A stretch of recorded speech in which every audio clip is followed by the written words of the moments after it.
Hello and welcome to my presentation. Today I will be presenting about my research and my study abroad experience. So we'll start off with a brief introduction. こんにちは。私の名前はナンシーです。私の専攻は生物医学と非核文化研究。副専攻は科学と日本語です。昨年私は日本で留学しました。留学した場所は関西大学です。Now, in English, hello, my name is Nancy. I'm a biomedical science major with a second major in comparative cultural studies with minors in chemistry and Japanese. Last year, I studied abroad in Japan at Kansai University. Kansai University is located in the Osaka prefecture in the city of Suita.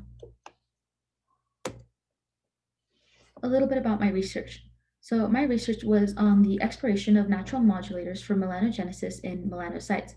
In other words, my research was to find a possible inhibitor or promoter of melanogenesis and then describe where in the process this compound affected melanin production. So what is melanogenesis? Melanogenesis is the production of melanin pigments. Some of the methods that I used in my lab were liquid-liquid extraction, thawing frozen cells, subculturing adherent cells, freezing cells, also known as cryopreservation, and a melanin assay. The image on the slide is actually an image of the Rinpokan at Kansai University. So we'll first start off with liquid-liquid extraction. So liquid-liquid extraction is a method by which a compound is pulled from solvent A to solvent B, where solvents A and B are not miscible. This is normally done in a separatory funnel. So for my experiment, the liquids I used for the extractions were hexane, dichloromethane, butanol, and water. If you look at the image on your screen, you'll see a separatory funnel. This separatory funnel is filled with hexane.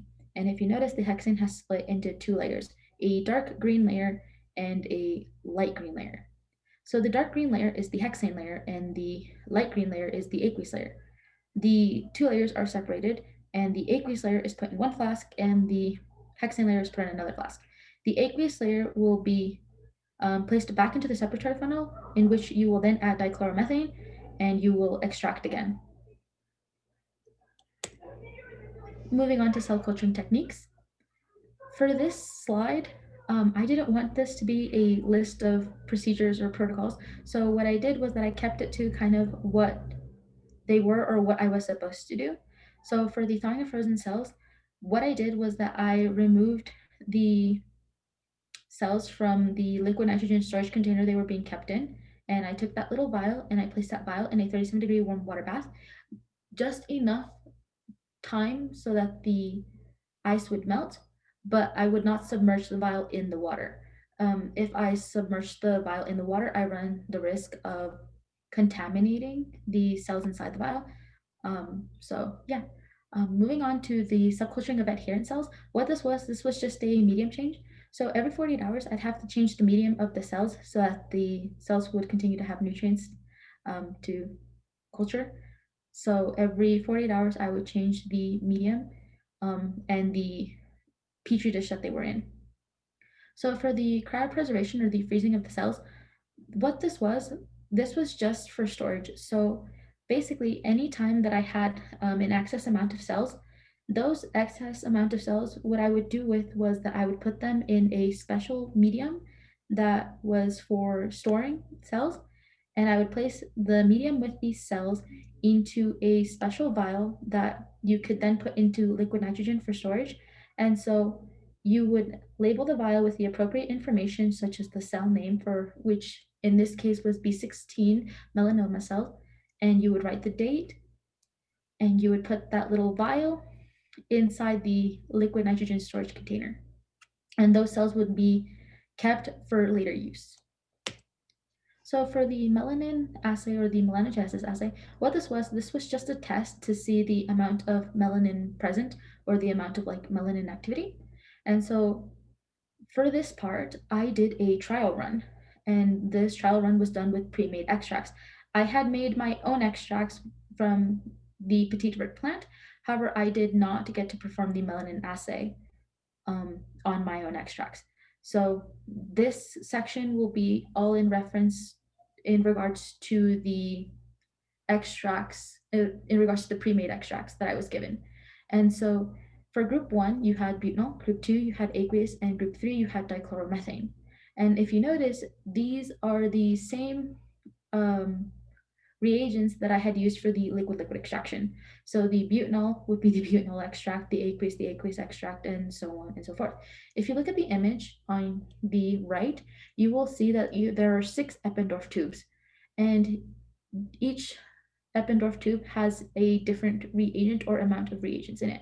So the first 2 are typically a positive and negative control, and the next 4 would typically be um, one of the extracts at different concentrations. So if you look at the graph here, these are results for the butanol extract. And if you notice at the bottom, you have these labels. And for the first one, you have DMSO, and then you have DMSO plus FSK, and then you have FSK plus 100 micrograms per milliliter of the extract, and then FSK plus 50 micrograms per milliliter of the extract, FSK plus 20 micrograms per milliliter of the extract, and FSK plus 10 micrograms per milliliter of the extract. So for the DMSO and the FSK, you'll notice that they have lower levels of melanin production than the DMSO plus FSK and the lower levels of extract concentration. What this tells you is that at higher concentrations, the amount of melanin being produced was inhibited, and thus this is an inhibitor of melanin production. And the same held true for the aqueous and the dichloromethane extracts. I don't know exactly what plant these extracts were derived from. What I did know before performing this melanin assay was that they were inhibitors. So the reason for why I did a test run of a melanin assay with pre-made extracts was so that I knew what to look for when I performed this same melanin assay with my extracts. And so this is what I would have looked for in a um, this is what I would have looked for results showing the inhibition of melanogenesis. And so if they were promoters, the inverse would be true.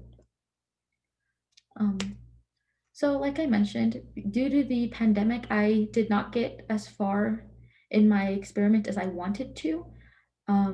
Thus, a lot of my research was not completed.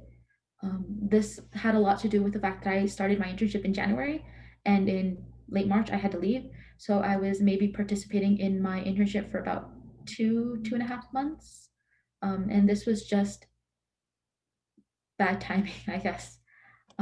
If you notice the image here, on this image has 3 sets of 6 Eppendorf tubes.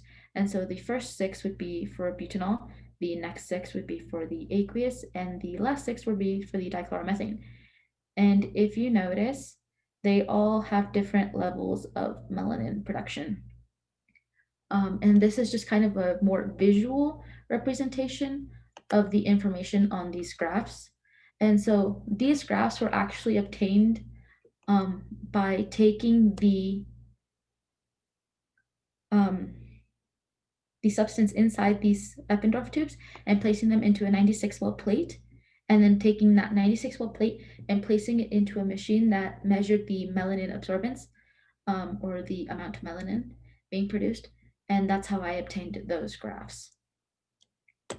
So moving on, something that I wanted to talk about was Kanzai-ben. Kanzai-ben is a dialect used in the Kansai area of Japan. You will hear this a lot if you study abroad at Kansai University. Some examples of Kanzai-ben that you will hear a lot will be wakarahen, which comes from wakaranai, which means to not understand. You have chao or chao-nen, which comes from chigaimasu, which means no. You have majide, which comes from honto ni, which means really. You have mecha, which comes from totemo, which means very. And then you have seiya or seiyanen, which comes from hai, which means yes. These are some of the words that I heard most often while I was abroad, but is by no means a list of all the words you will hear. But these are just some of the ones that I heard most often. So moving on to my experience in Japan, the next few slides will just contain images of some places that I went to while I was abroad. And the first image on the left is an image of Kinkakuji. Kinkakuji is known as the Golden Pavilion, and this is in Kyoto. The center image is just an image of my friends and I at the Kansai University School Festival. And the image on the far right is another image I took at the Kansai University School Festival. And this was just an image I took of a bunch of students watching a performance that was going on. The image that you see on your screen right now is an image that is a picture I took of a temple in Tokyo. However, I do not remember the name of this temple. Moving on, the image on the far left is an image of Todaiji, which is a temple in Nara. It is very pretty, and I highly recommend that you go if you're studying abroad in Japan. The center image is an image of a capsule inside of a capsule hotel. Um, Despite their small size, they're not as uncomfortable as they look, and they're really cheap. I was able to stay a week in Tokyo for $70 at these capsule hotels. So they are not bad. And if you're looking to save money while traveling, this is one way to do it. Another way to save money would be by taking a Yako bus or an overnight bus. For $50, I was able to go on a round trip from Osaka to Tokyo. Um, it is a long ride, but it is definitely cheaper than going by plane or by taking a Shinkansen. The image on the far right is an image I took at Enoshima, which is an island in Japan. And I took this image while I was going up some stairs to go see a shrine.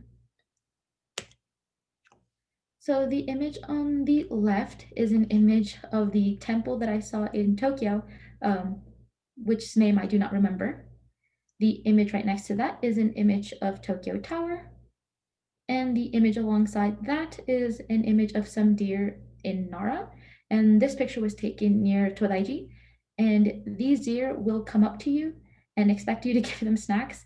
And this is because while you're walking along, there are a lot of people just selling snacks that you can give to the deers.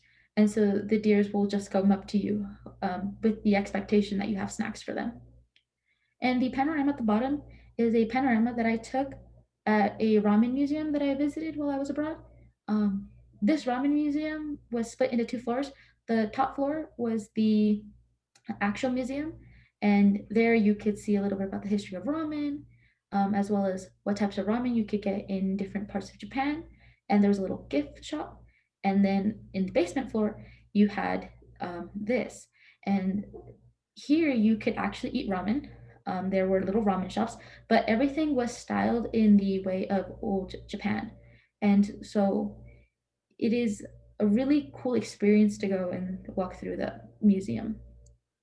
So I definitely recommend that you go if you're in Japan.